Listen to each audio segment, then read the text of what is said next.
Hello everyone, welcome to अड्डा 24/7। तो CUET PG का नोटिफिकेशन हो गया है आउट और उसमें मेजर चंक और एक एम्फेसिस दिया जाता है आपकी वोकैबलरी पे, और उसी वोकैबलरी की पाठशाला को लेके आया हूं मैं आपके सामने, आपका दोस्त आशीष गर्ग। तो सेशन के एंड तक ज़रूर बने रहिएगा और बिना टाइम को वेस्ट करे आइए चलते हैं हम फटाफट से हम चलते हैं अपने पहले वर्ड की तरफ।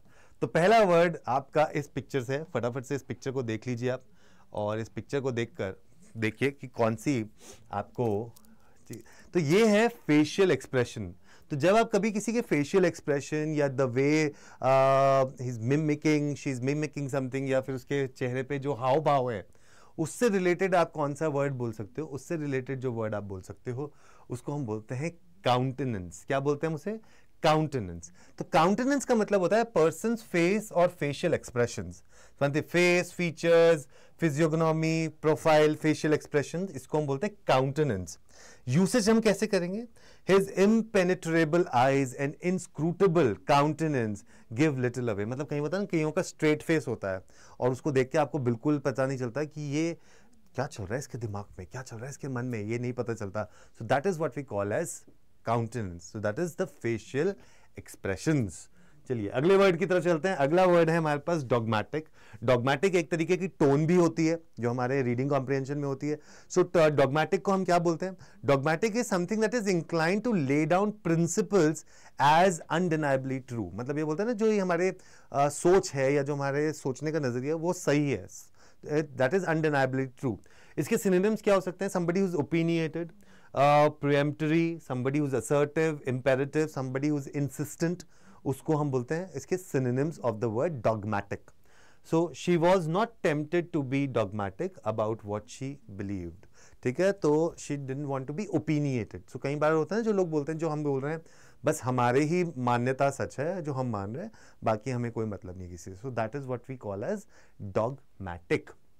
अगला वर्ड देखते हैं जी हमारे पास क्या है। Alright, so that's such a nice word, adjective है हमारे पास और वो वर्ड है apropos. So apropos is something, नाम से ही पता चल रहा है कोई चीज जो सूटेड हो, वेल सूटेड। जैसे समथिंग दैट इज अप्रोप्रिएट, तो बोलते हैं सूटेबल बॉय। सूटेबल बॉय की जगह हम लिख सकते हैं apropos boy.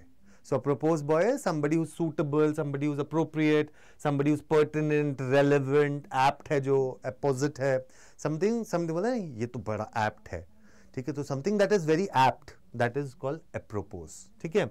So usage, the song feels apropos to a midnight jaunt, ठीक है, मतलब रात की उस मधुर तन्हाई में आपके पास ये गाना जो बिल्कुल सही है, बिल्कुल अप्रोप्रिएट है। कई बार कहते हैं ना, यार मेरा बिल्कुल मन नहीं है धिकचिक धिकचिक सुनने का, कुछ सूदिंग और काम म्यूजिक लगा दो, है ना। So that is called apropos. Next, the next word is raffish. What is raffish? देखते हैं यहाँ पे जल्दी से। Raffish, the word is an adjective, ठीक है। एडजेक्टिव क्या होता है? जो क्वालिटी बताता है नाउन या प्रोनाउन की, ठीक है। So unconventional and slightly disreputable, especially in an attractive way. ठीक है, that's called raffish. So somebody who's rakish, jaunty, dapper, dashing, sporty, flashy, unconventional. तो मतलब कोई disreputable हो लेकिन in an attractive way, अच्छे तरह उसमें disreputable. Somebody who's very flashy, somebody who's very gaudy, जिसने बताया बड़ी भड़कीले से शायद कपड़े कुछ पहन रखे या sporty look लगा रखे हो, that's called raffish. So His cosmopolitan raffish air, ठीक है। तो इस cosmopolitan जो लोग होते हैं ना, जो कभी बहुत ज्यादा थोड़े से फ्लैम्बॉयंट, आउटलैंडिश हो जाते हैं, so that's what we call as raffish. चलिए अगले वर्ड पे चलते हैं। Alright, how many of you know this person? I तो नो, ठीक है। मतलब his English, the command on English is something which is really very very good, ठीक है। So who is that person? ये जो है आपका, so is शशि थरूर, ठीक है। तो शशि थरूर जब जनरली कुछ बोलते हैं ना, तो कहीं दूसरे के ऊपर कटाक्ष, जिसको कहते हैं ना कस देना, कटाक्ष कस देना, तो उसको हम बोलते हैं। सो दैट कटाक्ष कस देने के लिए हम वर्ड यूज कर सकते हैं vituperate. Vituperate is a verb because the meaning starts with to, इसलिए इसका हम वर्ब कहते हैं। सो समबडी लाइक ब्लेम और insult someone in a strong और यू नो वायलेंट लैंग्वेज में, किसी को आप किसी के ऊपर आरोप लगा रहे हो, प्रत्यारोप लगा रहे हो कि आपने किया होगा, यही तुमने किया है तुमने।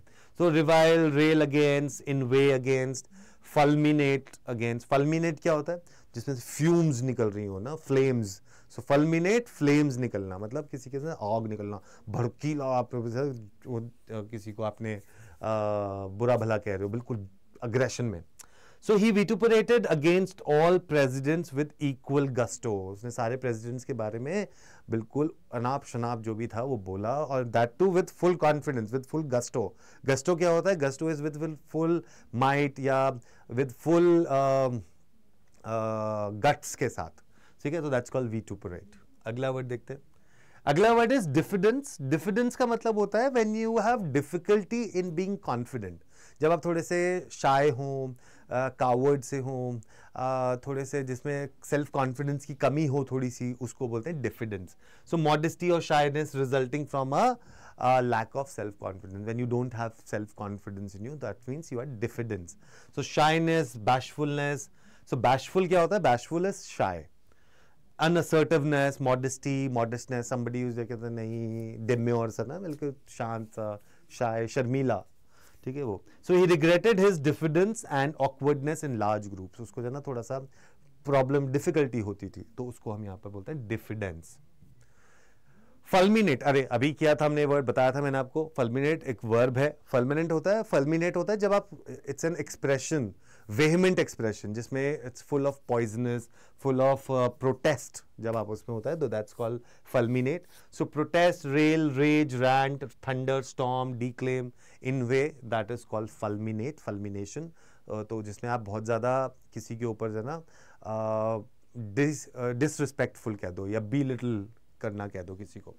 सो ministers and preachers fulminated against the new curriculum, जब आप किसी के विरोध में कुछ बोलते हो, दैट टू बिल्कुल आप उसके विरोध में बोल रहे हो, जहां पर आप बिल्कुल ज्यादा पॉइजनस हो जाते हो, मतलब इतना ज्यादा बुरा भी बोल जाते हो कभी कभी, जस्ट क्योंकि आपको सामने वाले को थोड़ा सा नीचा दिखाना है या उसको गलत साबित करना है।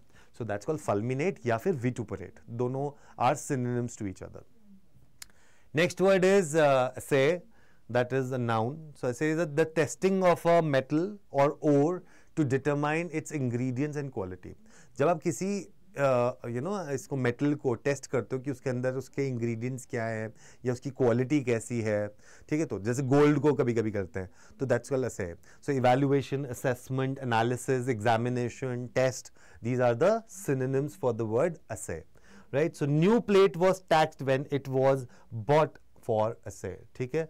सो न्यू प्लेट was taxed when it was brought for assay, it was brought for testing, it was brought for examination, it was brought for assessment, it was brought for evaluation.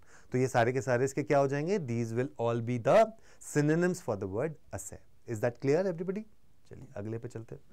All right, just look at this. This is water and it's such dirty water. तो जब कोई चीज़ dirty सी हो ना, जब थोड़ा सा गंदा पानी कह दो, ठीक है, थोड़ा सा मैला पानी कह दो, तो उस मैला पानी को हम क्या वर्ड यूज करते हैं? So the word is turbid.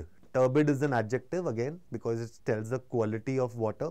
So turbid, turbid का मतलब होता है समथिंग लिक्विड्स के लिए यूज होता है generally, something which is cloudy, opaque, thick, ठीक है, व्हेन सस्पेंडेड मैटर। जैसे आपने क्लियर ग्लास ऑफ वाटर लिया, उसमें आपने नींबू निचोड़ दिया, नींबू निचोड़ने के बाद आपने उसके अंदर कुछ और भी डाल दिया, तो थोड़ा सा ना वो क्लाउडी सा हो गया, तो आप से टर्बिड सा वो बोल सकते हो, turbid water.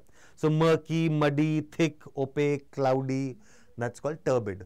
So the turbid waters during the rain, ठीक है ना, कीचड़, so that's turbid. So the turbid waters of the river, तो वही चीज़ है, turbid waters of the river मतलब थोड़े से मैला पानी, थोड़ा सा गंदा पानी, थोड़ा सा ऐसा पानी जो थोड़ी सी मटमैला जैसे कहते हैं, मट्टी वाला, दैट इज कॉल्ड टर्बिड, ठीक है।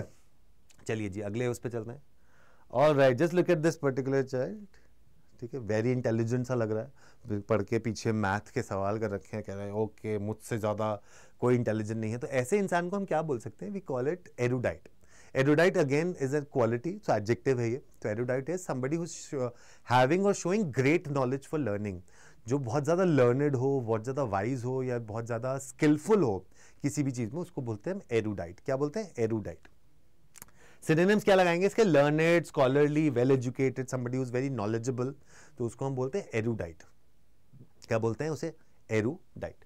So he was so erudite that only men who were his equals in scholarship could understand him. कई बार होता है ना कि भाई कोई टीचर ही आपका वो, क्योंकि इतने ज़्यादा लर्नड होते हैं, कई बार वो ऐसी ऐसी चीज़ें बोल जाते हैं जो सामने वाले को समझ ही नहीं आती, वो कहते हैं क्या बोला। तो may be a person who is equal या उनके जैसा ही हो या उनके साथ पढ़ा हो तो वही उनकी बातें समझ पाएगा, अदरवाइज बाकी सबको लगेगा भैया यू टॉकिंग फ्रेंच। ठीक है भाई, हमारे तो सर के ऊपर से चली गई।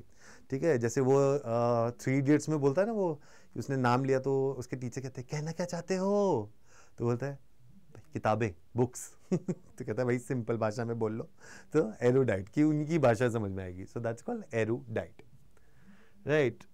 क्या बात है, चलते चलते हम लोग एंड तक पहुंच गए। बहुत सारे वर्ड्स हमने कर लिए आज, ऐसे ही और भी सेशंस आपके लिए लेके आता रहूँगा, तो इसलिए जुड़े रहिएगा हमारे साथ। कहाँ पर? यहीं अड्डा 24/7 पे।